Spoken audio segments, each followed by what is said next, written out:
I used to know the sound of my house like a man knows the beat of his own heart, the soft hum of the fridge, the clink of keys when my wife came home from yoga, the laugh she gave me when I made dumb dad jokes over dinner. That we were ordinary, sure, but we were solid. Or at least I thought we were. It started with the small things. That's how these things always start, isn't it? First it was the way she stopped looking at me when I spoke. Her eyes always just a bit too far away, like she was watching something behind me. Then came the late meetings, the girls' nights, the new perfume that didn't smell like her. A sharper scent, something expensive, something I hadn't bought. She used to text me midday just to say she missed me. Now I was lucky to get a K in reply. That I told myself not to jump to conclusions. That we'd been married 6 years. Marriage goes through cycles, right? People get tired, work gets stressful. Maybe she needed space, maybe I was imagining things, but gut instincts are like smoke alarms. You can ignore the beeping, but that doesn't mean the fire's not real. Last Thursday, she said she had a work dinner, some client from out of town. That I nodded, kissed her forehead, and watched her drive off, but something itched at the back of my mind. Something about the way she avoided my eyes when she left. So I waited 10 minutes, then got in my own truck. That I didn't tail her like some detective in a thriller. That I knew where she'd go.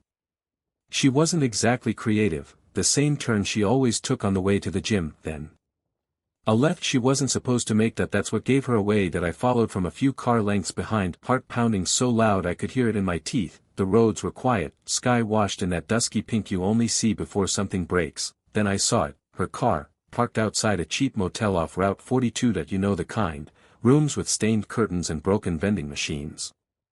The kind of place where people go to not be seen. That I pulled over half a block down, engine idling. The adrenaline came in hard then, like ice in my chest. That I stared at her car like it might blink. Part of me hoped she just walked in to ask for directions. Maybe her phone died, maybe she was here for someone else, some innocent reason. But there's no innocent reason to lie about dinner and end up at a motel. That I picked up my phone, dialed. She answered on the second ring, her voice soft, familiar. Hey babe, still at the restaurant? Sorry it's loud. What's up? I didn't answer at first, just listened. No restaurant noise, just silence, the hum of air conditioning. Where exactly is this dinner again? I asked, calm as I could fake. Miller's Steakhouse. Why? I stared at the flickering neon vacancy sign, watching a couple disappear behind one of the room doors. You sure about that? I said, pause. Yeah, why? My knuckles whitened around the phone. That I looked up at the building, at the shadows behind the curtains. I'll be home soon, I said, then I hung up. That I didn't go inside, not yet. That I stood there in the driver's seat, staring through the windshield, breathing like I'd just run 10 miles. There wasn't rage yet, just a kind of buzzing emptiness, like my whole world had taken a step sideways, and nothing was where it used to be. That I could walk up to that door, kick it in, make a scene, but I didn't, because revenge isn't served hot. That it's calculated. It's quiet, like a man standing outside a motel, rewriting his life in real time. And in that moment, one thing became crystal clear. She didn't just break my trust, she declared war. The neon buzzed above me like a dying flytrap. That I stepped out of the truck, boots crunching the gravel, room 107. Curtains drawn. Her car still warm. That I could feel the heat of it against my leg as I passed it. And no doubt now that I stood outside the door. It was cracked open just enough to let sound bleed through. Laughter, her laugh, and a man's voice, low, cocky, easy, the kind of voice that thinks it's untouchable. That I should have felt rage, instead, I felt steel. That I knocked once. Firm. No answer, just a muffled scuffle inside, whispers, then silence. That I knocked again, harder. The door creaked open, and there she was, hair loose, makeup smudged, wearing the blue blouse I bought her last Christmas, the one she said made her feel elegant. Now it looked like part of a costume. Eli, she said, blinking like she'd seen a ghost. What are you doing here? Behind her, a man stood half-dressed, tall, athletic. A smirk still lingering on his lips. That I knew his face, Jackson Torres. One of her coworkers. That she'd mentioned him twice, dismissively. Now I understood why. That I didn't look at him. Why eyes stayed on her. You said you were at Miller's, I said flatly. Her mouth opened, but no words came out. That I took a breath, measured, calm. So this is dinner? I asked. This the new menu? She stepped out, half closing the door behind her like I hadn't already seen enough. It's not what it looks like, she said quickly. That line, that tired overused line. I'd say it looks exactly like what it is. She shifted, arms crossing, her body language changed, defensive, almost indignant. You followed me, she snapped. Are you seriously stalking me now? There it was, the pivot, guilt turning into offense that I stayed still, voice calm. You lied that I checked. Maybe because I knew you'd act like this, she hissed. God, Eli, do you even hear yourself? You're obsessive, paranoid that you're always checking, always suspicious that it's exhausting. You're cheating on me, Marissa, I said quietly. That's not paranoia, that's proof. You weren't there for me, she shot back, her voice rising. You've been distant for months, all you do is work and sit in silence. That I needed something real, something alive. I almost laughed. So your answer to a quiet marriage was a cheap motel? She flushed, her jaw clenched. You pushed me to this. No, I said, stepping 1 inch closer, you walked here all on your own. Behind her, Jackson finally spoke. Look, man, maybe you should calm down. I turned to him. First time, don't, I said, just one word, enough to shut him up. Back to her. I want you to pack your things tonight, I said. When I get home, I want you gone. Her lip trembled, but she steadied herself. You're overreacting. That we can talk about this, couples get through worse. We're not a couple, I said. Not anymore. She blinked fast, the mask starting to crack. And just so you know, I added, I've got photos. Time-stamped, phone logs. GPS data, enough for a clean divorce. Her eyes widened, panic starting to surface. You're going to court? I am, I said. I'll see you there. Then I turned and walked away. She didn't follow. Behind me the door clicked shut, and with it, the end of everything we used to be. The garage light flickered as I pulled in, same smell, old oil, pine cleaner, and that faint trace of lavender detergent she used to buy on sale. That I shut the engine off and sat there for a moment, hands on the wheel, watching the dust settle in the headlights. The weight of the motel still clung to me like smoke. That I could still hear her voice, still see the way she blinked when I said the word divorce. That I got out, stepped inside, and felt it instantly. The silence. That it wasn't peaceful. That it was clinical. Everything looked just as it always had. Coasters still stacked perfectly on the coffee table, the blanket folded neatly on the couch, too neatly, like a showroom, her coffee mug still beside the sink, lipstick print on the rim, the same kind she used when we first met, and yet nothing felt right. That I walked through the house like a guest. Then my fingers trailed along the edge of the kitchen island, the fridge buzzed. A ceiling fan creaked faintly from the upstairs hallway. All the sounds I once found comforting now felt staged. That I passed by the mantel, then stopped. The photograph stared back at me, frozen smiles under glass. Our wedding, Marissa leaning on my chest, both of us sun-kissed, happy, barefoot on some beach. Next to it, a picture from the camping trip in Big Sur, her holding up a lantern like a kid on Christmas, and the one from last Thanksgiving, with my hand on her shoulder, her smile. In that one was thinner. Now that I really looked, had I ever noticed it before? I picked up the frame, turned it over. There was a note written in her handwriting. First fall in the new house, love you forever.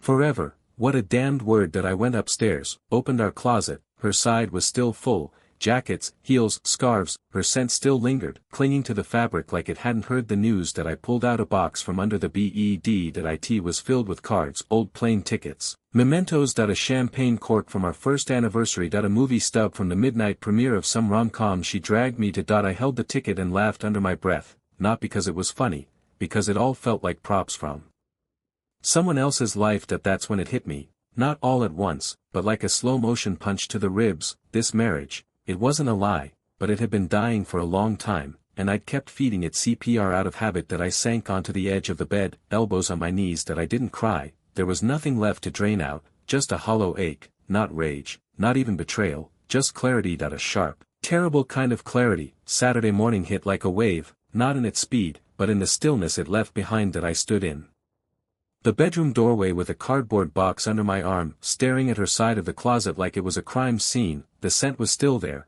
her perfume, that lavender shampoo, and something underneath I couldn't name, something final. That I started with the easy things, the dresses she hadn't worn in months, the boots she bought last winter and never took out of the box, scarves, handbags, coats.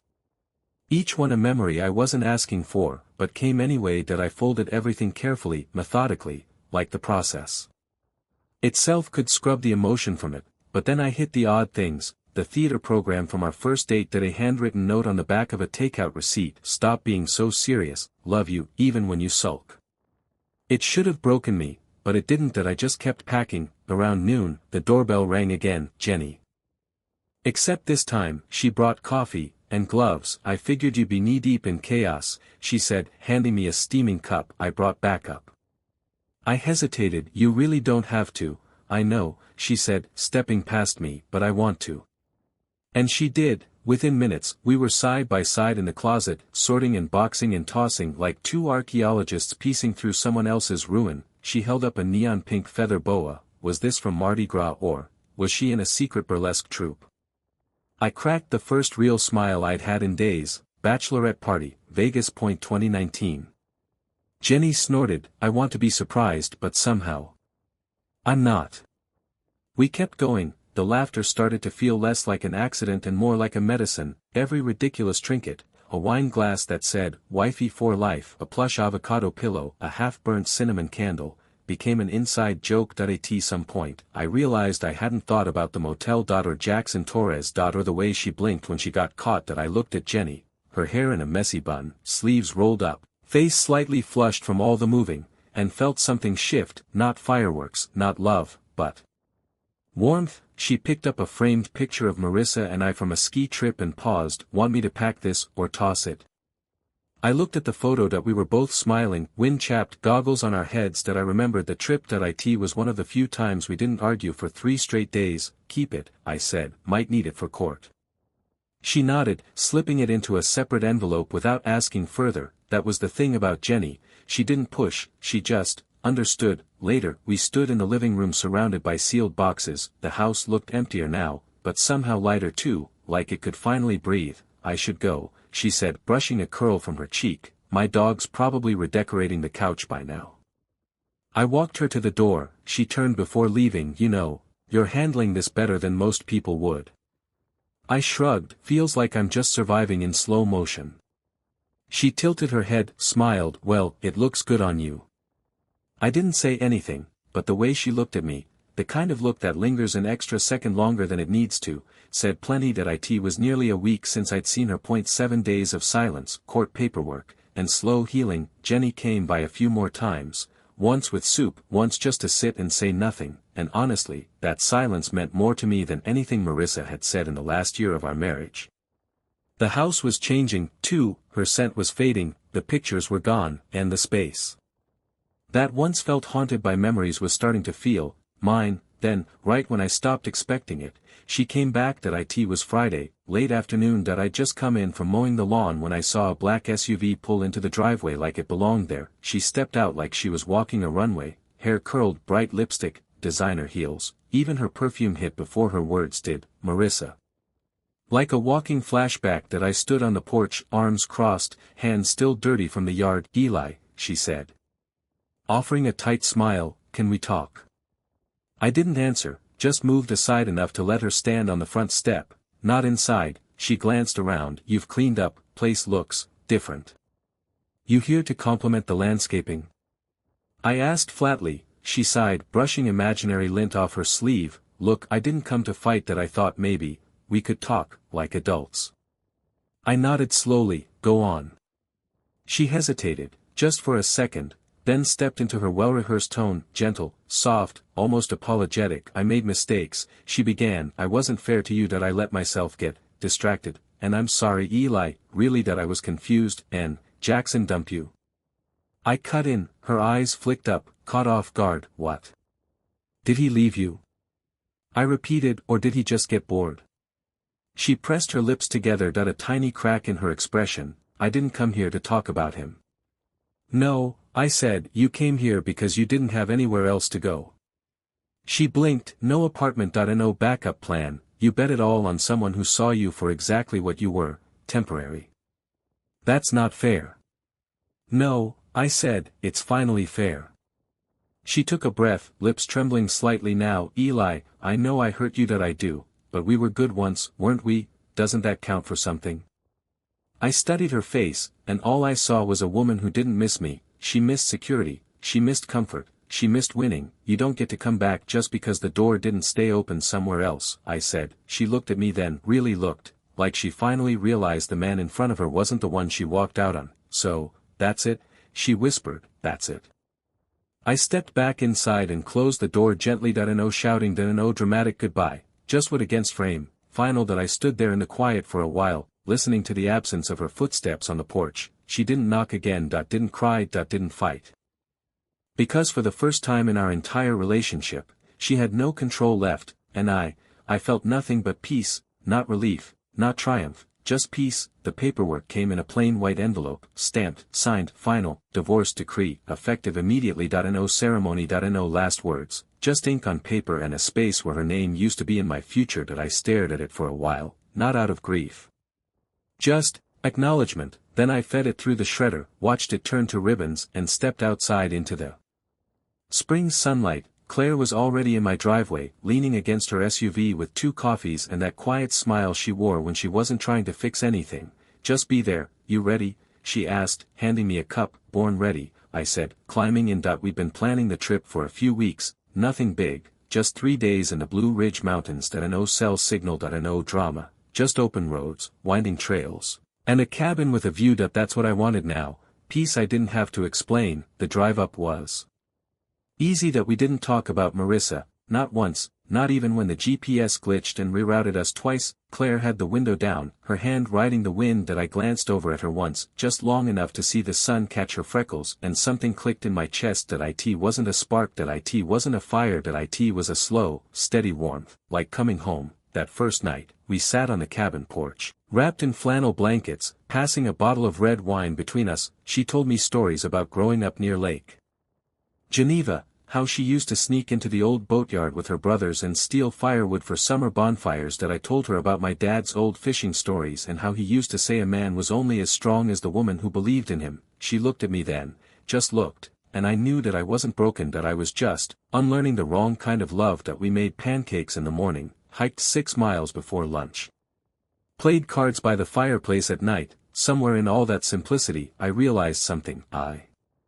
trusted her, not because she was perfect, but because she never pretended to be anything she wasn't. No masks. No games, just Claire. When we got back to town, everything felt different, lighter. The house no longer carried ghosts, just echoes of laughter and her humming in the kitchen while she brewed 2 strong coffee. We started planning more small stuff. A new coat of paint for the guest room. A garden out back, with tomatoes and wildflowers, maybe a dog, maybe more, not because we were rushing it, but because, for once, I wanted a future with someone built on truth, not survival. One evening, I walked through the living room and found an old photo wedged behind the bookshelf, Marissa and I at some beach, her smile frozen in that practiced pose. I stared at it for a long moment, then tossed it in the trash, not out of bitterness, just closure. She was the storm that tore the roof off, but sometimes that's what it takes to let the sunlight in. Later that night, I joined Claire on the porch. She was curled up with a blanket and her feet tucked beneath her. I slid next to her, rested my hand over hers. You good? She asked, voice soft. I nodded. Yeah. I am.